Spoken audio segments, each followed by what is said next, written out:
Hey guys, my name's Alana. Welcome back to my YouTube channel. If you're new here, please click the red subscribe button and give this video a thumbs up as it would really help me out. I also have a business where I create sensory boxes for your mental health. If you're interested in buying one, you can DM me on Instagram or you can go to my link tree, which has my website linked there. So for today's video, I'm going to be talking about agoraphobia and my experience with it and how I am planning to manage it. If you don't know what agoraphobia is mainly based around the fear of being embarrassed, not being helped, being in open or closed spaces, and feeling trapped, and not being able to go on public transport, for instance. So those are like the main symptoms of agoraphobia, and it's often accompanied by panic attacks, so panic disorder. So usually the anxiety provoking situations will cause panic attacks, and then you avoid doing the task because you get panic attacks, and because your level of anxiety is so high, you don't want to feel like that, so then you avoid going and doing those things, and you don't do it because you're so scared of the fear and anxiety that surrounds it. I spent about 6 months in psychiatric hospital, and I've had really bad social anxiety and like agoraphobia for a long time.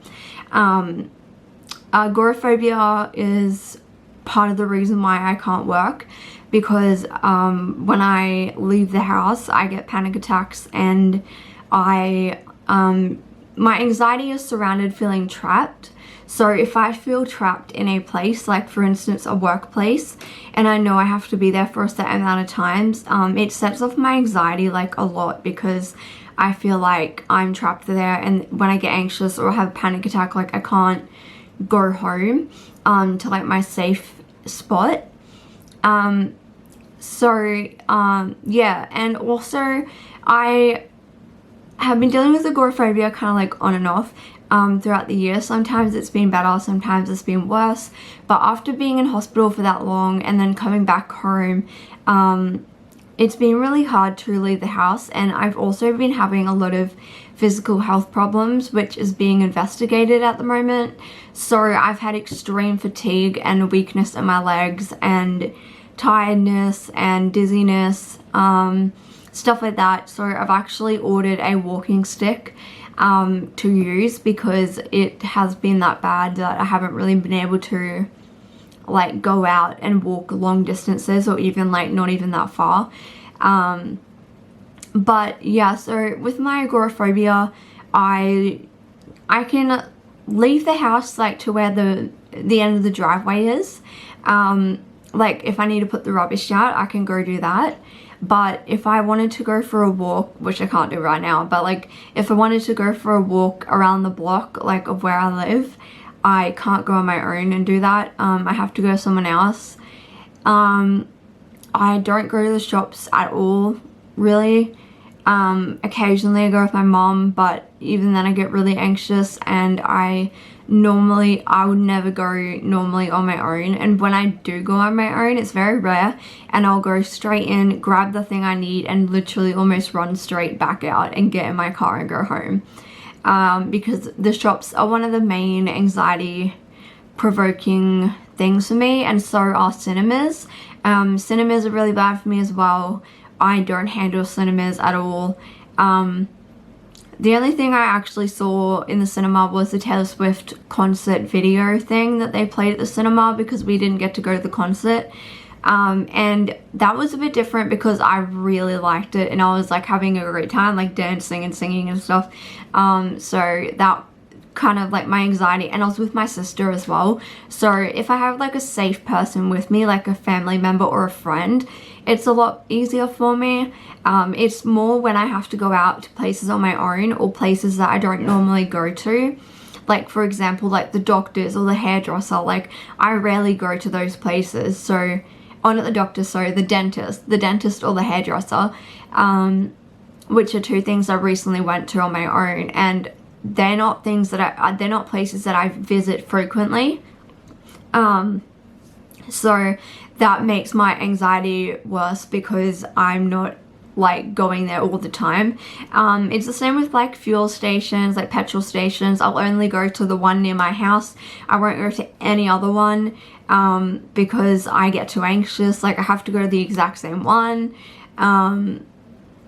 And just things like that, like, you know, the thing that doesn't help also is that a lot of my fears are surrounded in being trapped, but also being put in danger where somebody is like gonna attack me or gonna like do something violent or something like that. And the problem with this is that like it's a legitimate fear because where I live, the youth crime rate is extremely high. It's very bad.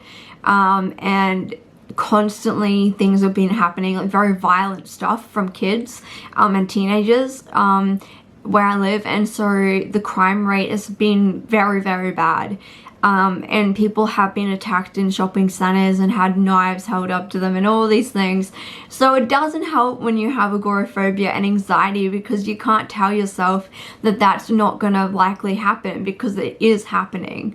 And so that's the other reason I don't like going to the shops, because I don't like walking to the car on my own because I'm scared that someone's gonna attack me or smash my car up or something like that. So yeah, but recently I have been given access to something called NDIS. If you don't live in Australia, it's the National Disability Incentive Scheme, I think. I'm pretty sure that's what it's called. But basically what it is, it's like the government, you have to apply for an NDIS funding. So what they do is once your paperwork has been submitted, if you have a lifelong illness that is proven to be lifelong and has been treated but isn't getting any better, or you know you've tried a bunch of things and nothing's working, it could be mental, intellectual, physical, whatever, you will be able to get funding, like money for different areas to do with what you need. So for me, I want some support workers, so that again, this is going to help my agoraphobia, so I can start leaving the house with another person and have them there. I also do a schizoaffective disorder, so I get hallucinations and paranoia.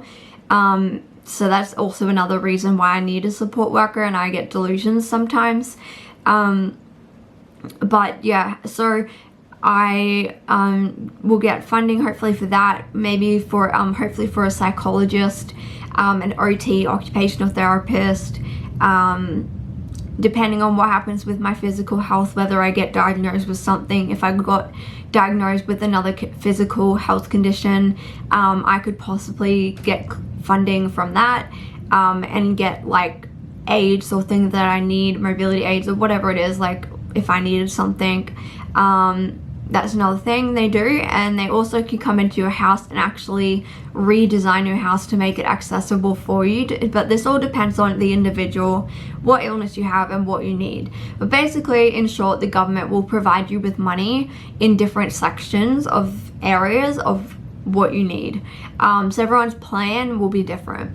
But the reason why I'm bringing this up is because I've recently got a phone call saying that my application went through, and they have said that I'm allowed to get funding.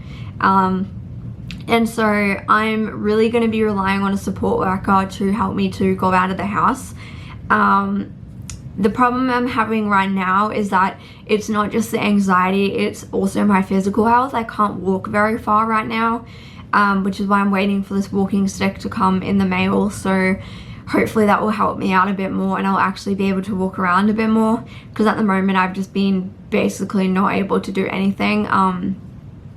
Yeah, so that's one of the things. And then the second thing that I'm going to be doing is I'm going to try to do exposure therapy kind of like on my own. So I have done a little bit with a psychologist in the past, but I'm going to try to do some small exposure therapy, like situations. So I wrote down a couple of things that I want to attempt to do. So one of them was to go down the road. It's about a 5-10 minute drive to a cafe, and to go there on my own and to sit there and have a drink, like a coffee or something, like on my own, because that's something I would never do because I'm too anxious. So that is a goal. I have a goal of one of my other goals, which is a super big goal. I don't think I'm going to be able to achieve this for a long time, but it's a goal anyway, is to go to the shops on my own and actually stay there for more than like 5 minutes, because when I go to the shops I literally go to the exact shop and then just like race out of the shopping center. But one of my goals is to go in there and actually walk around, say for 15 minutes at maybe first time, and then add it to 20 minutes and things like that. But obviously that is kind of impacted by my physical health right now, and I'm not really able to walk much, but it's just a future goal, and I'm hoping that by getting a support worker I'll be able to start to get out a bit more with a person who hopefully like I feel safe with and stuff, and get along with, and someone can like support me with doing that. Another goal that I have that is probably the easier one apart from the coffee shop is I want to go to the local library and go and sit there and read a book. And this one, again, the whole thing of driving there and going in and sitting there and reading a book, like that is very anxiety provoking as well. But that's something that I want to do. So yeah, that is a goal as well that I have. So those are just some small goals. I haven't really written down too many other things because I couldn't really think of that many things, and I didn't want to like overwhelm myself, but there's some goals. So when you have agoraphobia, I think it's important to do exposure therapy and to gradually expose yourself to the things that you're really anxious about. I have like PRN medications that I can take if I'm going to be going to a social event or to a night out with like a few people, or just really any kind of socializing, because I also have social anxiety. So I do take Valium when I need to, and I'm allowed to take that. But yeah, I have like extra resources with me. But yeah, I'm trying to work on that to kind of reduce my agoraphobia symptoms, because, you know, my goal is to eventually be able to be more independent, and not have such bad anxiety when I have to go and do tasks on my own.